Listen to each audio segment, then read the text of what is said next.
You have a phone in your pocket right now, a camera, a sketchbook app, a wall full of photos you never print. And you still feel the urge to leave a mark somewhere. Your initials on a desk, a drawing on a coffee stain, a sticker on a laptop. Now imagine none of that existed. No paper, no paint tubes, no cameras, no screens. And yet deep inside a dark cave, 40,000 years ago, someone pressed a hand to the rock and blew red dust around it. They left a print that says, "I was here." Why did early humans start painting on cave walls? The easy answer sounds romantic. Art for art's sake, pure creativity, the first artists. And that's not wrong, exactly. But researchers now think the real reasons are stranger, more practical, and in some ways more human than a simple love of beauty. Let's start with the most famous caves. Lascaux in France, Altamira in Spain, Sulawesi in Indonesia. Hundreds of caves across every continent except Antarctica. The paintings show horses, bison, mammoths, hand stencils, abstract dots, and occasionally half-human, half-animal figures. They are not random doodles. The animals are drawn with careful attention to species, posture, season, bison with winter coats, pregnant horses, herds moving in specific directions. So what were they for? The first theory is the oldest and most intuitive, hunting magic. The idea goes like this. Early humans believed that drawing an animal gave them power over it. Paint a bison on the wall, then stab it with a spear in the painting, and the real bison will fall in the hunt. There's evidence for this. Some cave paintings have spear marks and club wounds layered over the animal figures. Not accidental damage, deliberate strikes. In a few caves, the painted animals are shown bleeding from their mouths or pierced by multiple arrows. It sounds superstitious, but think from their perspective. Hunting was life or death. An unsuccessful hunt meant hungry children. So you do everything you can. You track the animal. You learn its habits. And then you go into a quiet, dark place, far from daily noise, and you practice the kill. The cave painting becomes a rehearsal, a simulation. Your brain gets better at the motion of throwing, aiming, remembering anatomy, all by drawing it first. Hunting magic explains some caves, but not all. Many caves have no wounded animals. Some have mostly handprints. Others have abstract patterns, dots, lines, zigzags. Those don't help you hunt. So here's the second theory. The caves were sacred spaces. Shamans or ritual specialists went deep underground, often after fasting or taking plant-based hallucinogens. We know from preserved plant remains and pollen in cave floors. In that altered state, the cave walls started to move. The natural bumps and cracks in the rock looked like animal backs, shoulders, heads. The shaman didn't invent the image, they saw it already in the stone. Their job was to trace it, to connect the real world with the spirit world. Painting was a way to bring visions back from the edge. This explains why so many cave paintings follow natural contours. A bump becomes a bison's hump. A crack becomes a horse's mane. The painters were not drawing on a blank canvas. They were revealing something they believed was already there, hiding inside the rock. But here's where it gets even more interesting. The third theory, and this one is my favorite, is that caves were the first cinemas. Seriously. Archaeologists have tested this. They took torches into deep caves and watched how the paintings changed in flickering firelight. A bison drawn with 8 legs when the torch moves appears to run. A herd of horses painted on a ribbed ceiling, lit from below, looks like it's stampeding overhead. The cave artists knew exactly what they were doing. They placed paintings where a moving flame would create animation.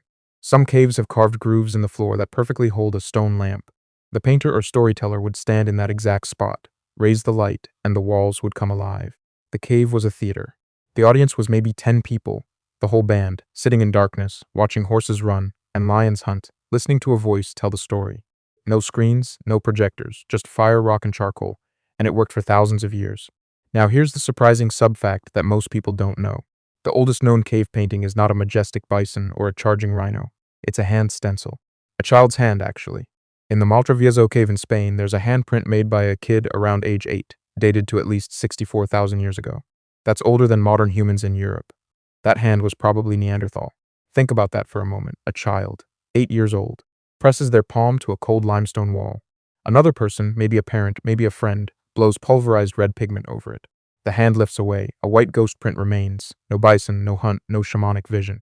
Just a hand. Just a name before names existed. Just I was here. This was me.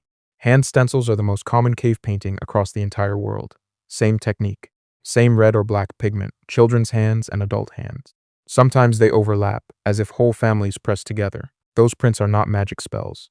They are signatures. They are the first graffiti.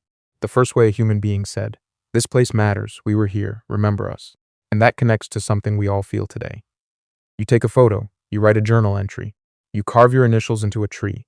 The technology changes. Charcoal, then ink, then pixels. But the impulse hasn't changed at all. You want to leave evidence that you existed. You want someone in the future, maybe thousands of years from now, to find your mark and think, someone was here. Someone who saw the same sky, the same animals, the same fear and wonder. The caves also served a more practical purpose, mapping. Some cave paintings include dots, lines, and geometric patterns that researchers now interpret as territorial maps, seasonal calendars, or migration routes. A series of dots might mean water here, danger here, herd passes here in spring. The painting becomes a bulletin board, an ancient GPS drawn in charcoal. And here's the thing. Cave painting continued for over 30,000 years. That's longer than all written history. The latest Ice Age cave art in Europe dates to around 11,000 BCE. Then it stops. Why? Not because humans lost creativity, because they moved outside. They built houses, villages, temples. The art left the caves and went on to pottery, bone, stone, walls of mud brick. The caves were no longer the only dark, safe place to gather. The paintings became portable. They became pottery painted with animals, jewelry carved with symbols, textiles dyed with patterns. The impulse never died. The medium just changed. So why did early humans start painting on cave walls? For hunting practice, for shamanic visions, for movies by firelight, to leave a handprint that says I was here, to teach a child where the water is, to tell a story that lasts longer than a human voice. All of those reasons are true, but the deepest reason might be simpler than all of them. Early humans painted because they could, because they had hands and pigments and fire and time, because sitting in a dark cave watching a bison come alive in torchlight was fun, was meaningful, was the first glimpse of something we now call art. The thing that makes a mark on the world just because it feels good to leave one. The caves are silent now, the fires are cold, but the paintings remain. And every time you doodle on a napkin, take a photo that no one will ever see, or write your name in wet cement, you're doing exactly what a child did 64,000 years ago in a dark Spanish cave. You're saying, I was here. This was me. Don't forget.